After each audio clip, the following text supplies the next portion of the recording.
Oke, kita mulai aja ya. Soalnya habis ini saya ada pelatihan. Mungkin nanti kita record ya. Jadi saya share di YouTube. Jadi nanti yang teman-temannya yang ketinggalan nanti bisa lihat di YouTube ya. Oke, kameranya dinyalakan dulu ya. Saya screenshot untuk presensi hari ini. Ya, Pak. Oke, jangan dimatikan dulu. Oke.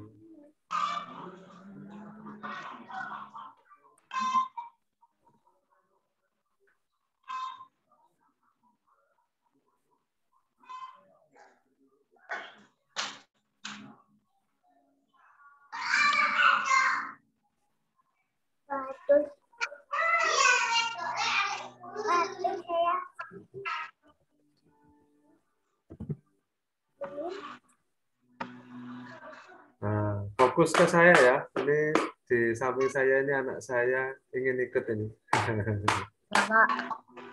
Oke, untuk lain kali kalau pas waktu pembelajaran pakai baju yang berkerah ya.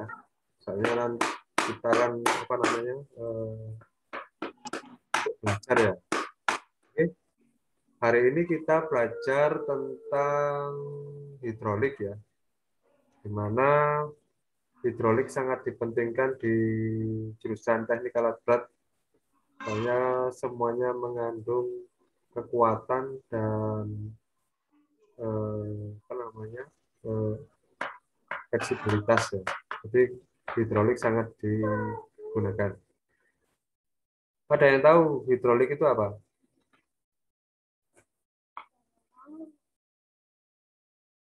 Ya, Memanfaatkan cairan bertekanan untuk melakukan kerja.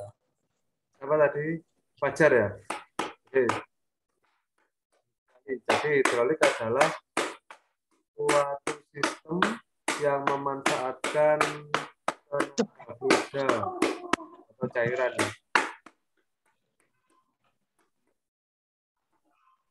Memakai tenaga fluida atau cairan.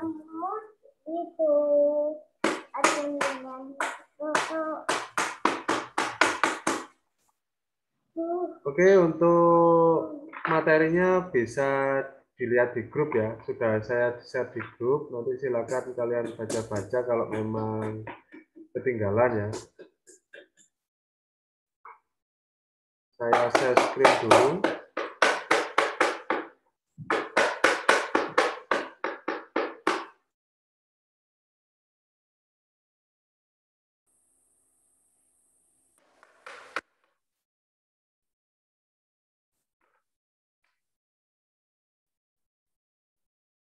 Oke, di kelas 11 kan sudah dipelajari ya tentang hidrolik. Nah, saya hanya review aja sebentar ya. Untuk hidrolik itu menggunakan tenaga fluida. Fluida di sini berupa oli. Berupa oli. Air juga bisa, tapi kekurangannya air itu mudah membeku ya, seperti yang ada di tayangan ini. Jadi air itu mudah membeku, terus air itu mudah mendidih pada saat suhu 100, bisa menyebabkan korosi atau karat, terus kemudian pelumasannya sedikit. Makanya kita tidak menggunakan air sebagai tenaganya, soalnya ya ini ada beberapa kelemahan ini dibandingkan dengan oli. Kalau oli itu dia lebih tahan daripada air. Oli itu titik bekunya cukup apa namanya tinggi ya, sekitar min berapa, min 10 atau min 11 itu baru dia membeku. Sedangkan titik didihnya itu masih bisa dikasih zat adektif untuk lebih jauh lagi, mungkin sekitar 150 baru mendidih. Kalau pada waktu sistem itu berjalan terus mendidih, bahaya sekali soalnya nanti akan timbul gelembung-gelembung ya. Nah, gelembung-gelembung itu akan menyebabkan korosif pada semua komponen.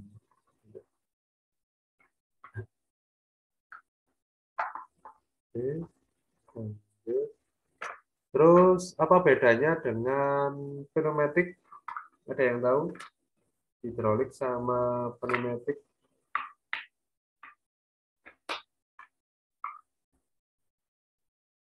Wah, ada yang bisa jawab? Bedanya, Pneumatik pakai udara, Pak. oke, pneumatik pakai udara. Kalau sistem kehalusannya lebih halus mana gerakannya?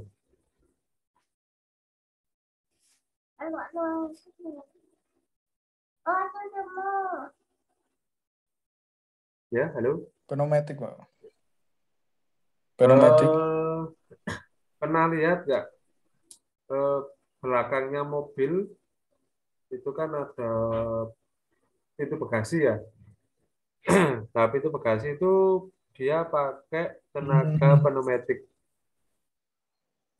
Kalau pas waktu dibuka dia eh, langsung serentak membuka atau pelan-pelan?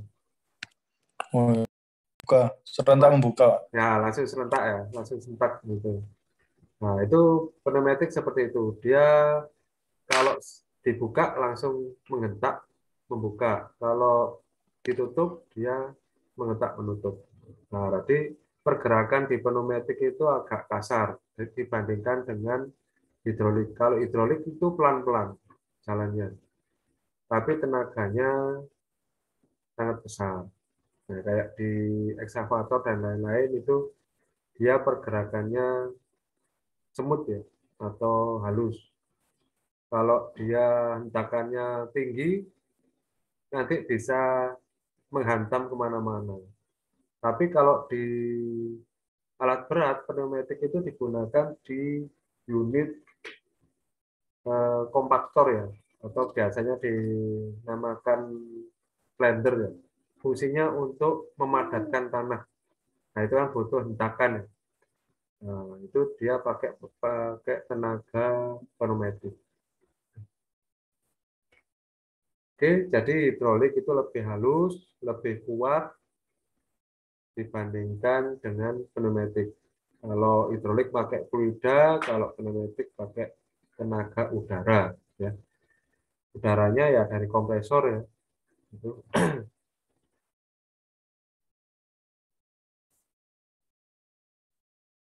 Oke, terus kemudian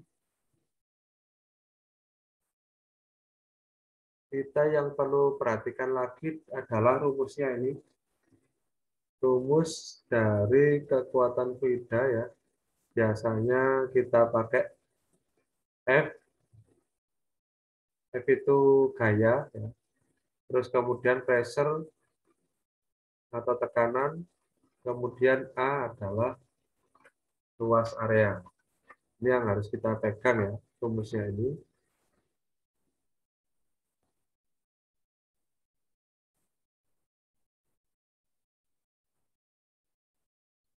Oke, terus untuk aliran yang kita manfaatkan itu seharusnya pakai aliran laminer, di mana alirannya itu dia sejajar seperti ini ya, supaya komponennya itu tidak cepat aus, tapi tidak bisa dihindari juga kalau di dalam sistem itu alirannya turbulen.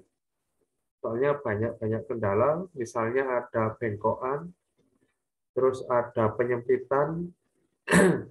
Penyempitan itu bisa disebabkan oleh sistem ya, karena ada komponen DCP-nya, ada perubahan area atau luas penampang, akhirnya jadi seperti ini turbulen. Ini bisa diminimalisir tapi tidak bisa dihilangkan. Soalnya kalau turbulen ini dia akan menimbulkan gelembung ya. Gelembung-gelembung udara itu akan meledak di sistem. Nah, ledakan-ledakan kecil itu akan menyebabkan lubang-lubang kecil atau yang namanya pitting. Nah, pitting itu nanti lama-lama akan jadi korosif. Jadi tingkat kerusakannya sangat tinggi kalau terlalu banyak aliran turbulen yang di dalam sistem. Oke, kemudian kita masuk ke sistem ya. Di sini ada orifice. Nah, orifice di sini kalau di kelistrikan itu sama aja dengan hambatan. Nah, kalau di hidrolik itu tandanya seperti ini, ada silangnya ini. Ini namanya orifice ya, penghambat. Kalau di kelistrikan itu resistor. Ini seperti ini apa namanya lambangnya. Nah, ini adalah penyempitan seperti ini yang bisa menyebabkan hambatan. Ini tergantung dari kegunaannya ya. Kira-kira tekanan yang ada di sini besar apa kecil? Ada yang tahu? Besar. Oke, besar ya. Besar. Kenapa kok besar? Hambatannya besar.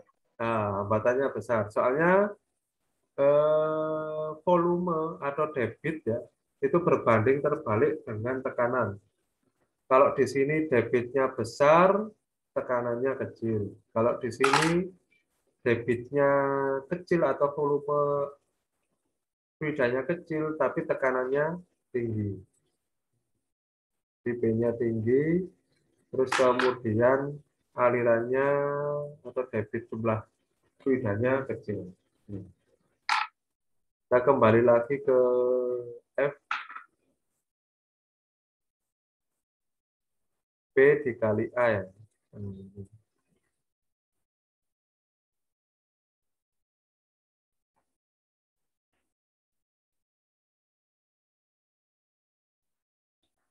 Sampai sini bisa dipahami ya?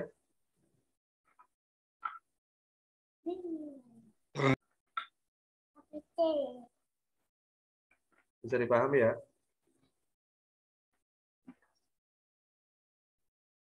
Oke, selamat bergabung bagi yang baru bergabung ya.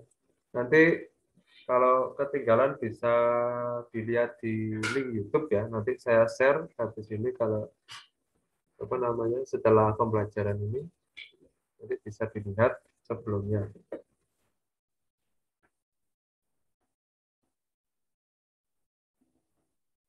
Oke, terus kemudian di bawah ini ada dua komponen ya. Yang atas ini adalah hambatan ya, atau yang disebut dengan apa tadi?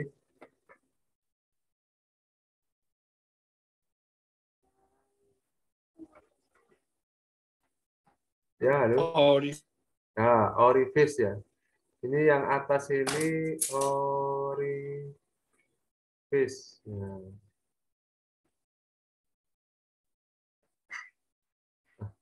Nah, ini orifice ini.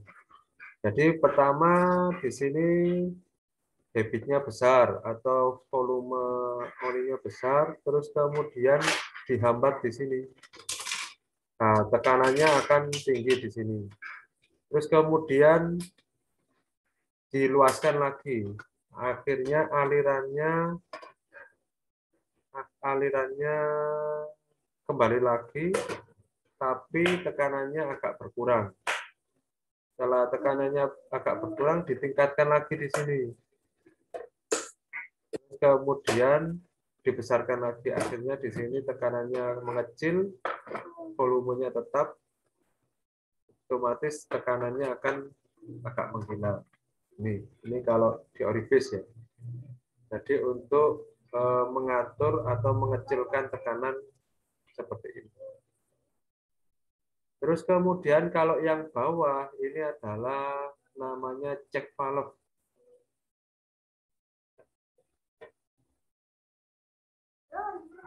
Check valve. Nah, ini check valve. Kalau yang atas kan kalau saya kasih aliran dari sana, dari kanan ya. ke kiri, kira-kira bisa nggak?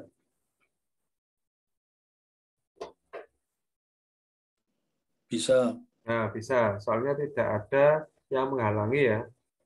Ini terlepas dari arah yang sebelah kiri ini. Misalnya kita kasih arah ke kanan saja ini, kan dia bisa ngalir. Terus kemudian kita kasih arah ke kiri saja, ini juga bisa ngalir. Jadi ini dua arah yang atas. Sekarang kalau yang bawah, misalnya saya kasih aliran dari kanan, bisa nggak? Ya, Cok.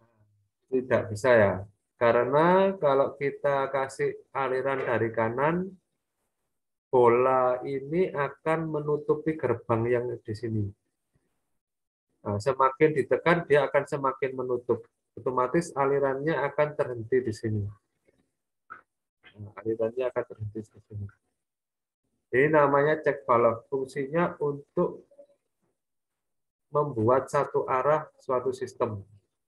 Jadi cuma bisa satu arah saja, dari kiri saja. Sedangkan dari kanan itu tidak diperbolehkan. Ini untuk mengatur aliran di satu arah.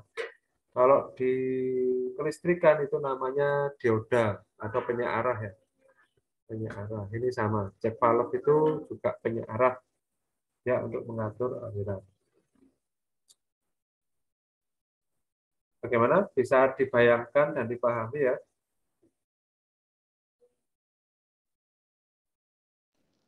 Bisa. Oke. Tidak terlalu cepat kan? Oke, Tidak, Pak. oke. Nanti saya mungkin cuma sebentar ya, soalnya ini ditunggu juga untuk pelatihan ya.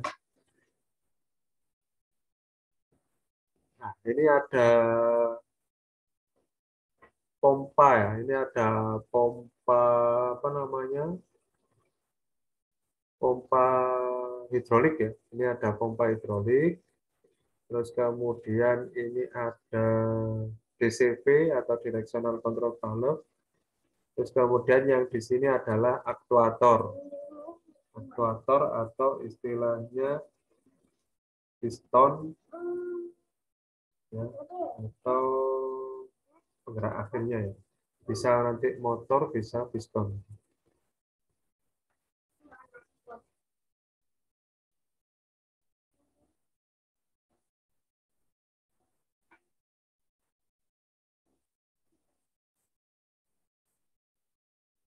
Oke, sekarang kita fokus ke rangkaian ini. Nanti kita fokusnya di kelas 3 itu bisa membaca skematik ya.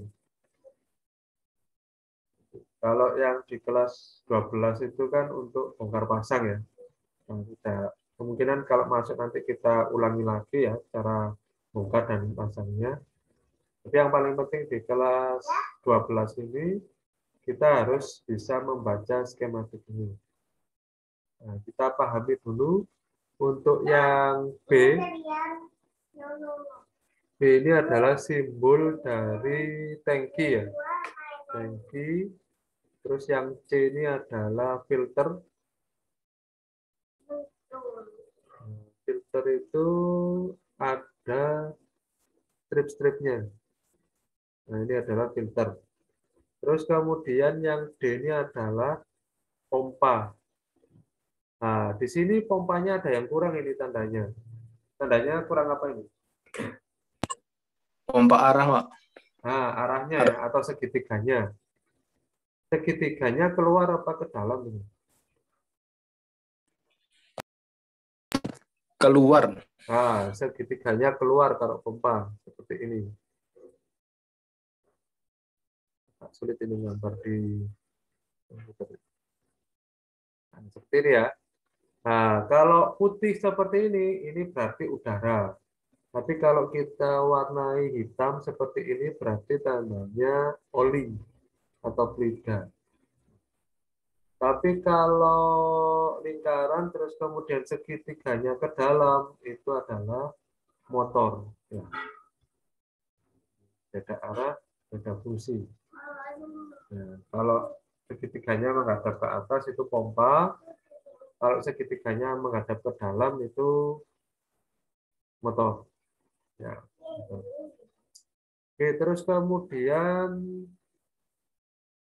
alirannya dari sini, terus kemudian disedot oleh pompa, dihempaskan oleh pompa menuju ke sistem. Nah, misalnya yang di sini saya tutup, nah, otomatis dia akan mencari jalan lain menuju ke sini. Nah, di sini ada pengaman atau namanya yang H ini adalah relief valve atau PCV, pressure control valve. Nah, karena di sini saya tutup, dia nyari jalan lain menuju ke sini. Nah, ternyata di sini juga tertutup ini. Ya kan, tertutup. Nah, dia cari jalan yang ke atasnya ini. Di sini ke atasnya sini. Kalau dia mampu mendorong spring yang ada di sini atau gas di sini, dia akan menggeser panah ini lurus dengan alirannya. Nah, kalau panah ini sampai lurus dengan alirannya ini, otomatis yang dari aliran ini akan bisa jalan. Setelah jalan, otomatis dia akan mencari jalan lain. Dia akan mengembalikan ke tangki. Sebelum dikembalikan ke tangki, dia didinginkan. Ini ada oil cooler, dinginkan.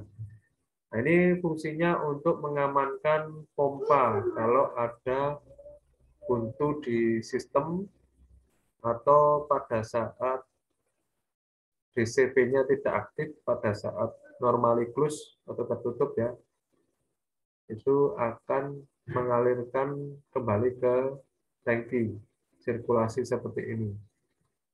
Ini untuk melindungi pompa dari ledakan. Soalnya fungsinya pompa cuma memompa saja, tidak tahu sistemnya buntu atau tidak, yang penting dia pompa.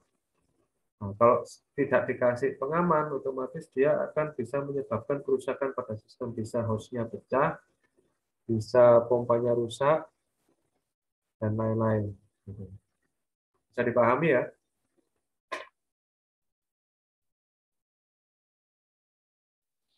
Halo, bisa dipahami? Bisa. Bisa.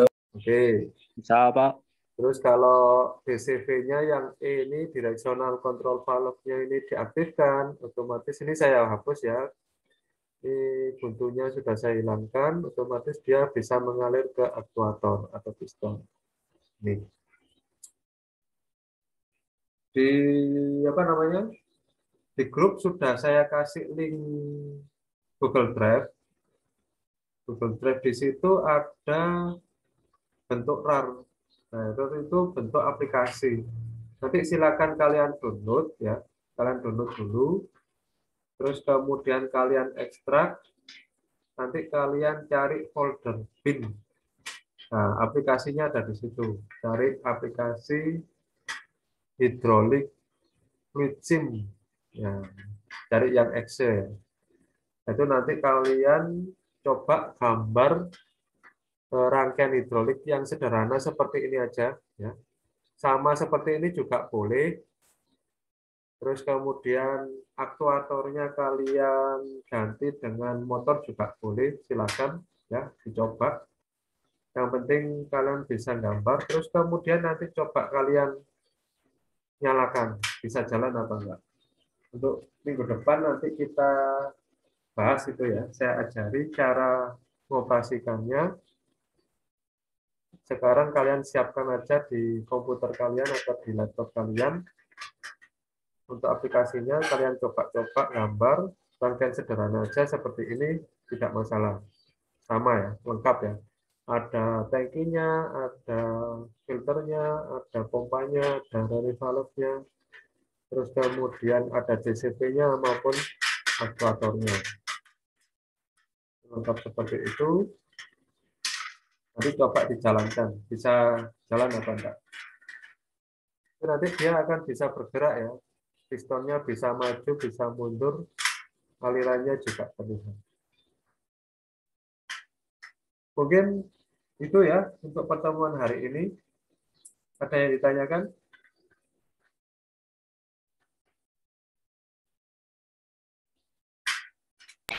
Sudah, Pak. Oke, enggak ada ya. Oke, nanti silakan langsung saja. Kalau sudah selesai, nanti file bentuk save as-nya itu bentuknya CP kalau nggak salah. Itu bisa dikirimkan kembali ke Google Drive ya. Nanti kalian bisa kirimkan kembali, ya, sambil dicoba. Nanti pas waktu minggu depan itu kita tinggal bahas saja. Jadi saya jelaskan itu kalian sudah paham, oh aplikasinya yang dimaksudkan yang ini. Terus kemudian bentuknya seperti ini. Oke, mungkin itu ya. Soalnya saya juga ditunggu pelatihan, jadi mohon maaf ya.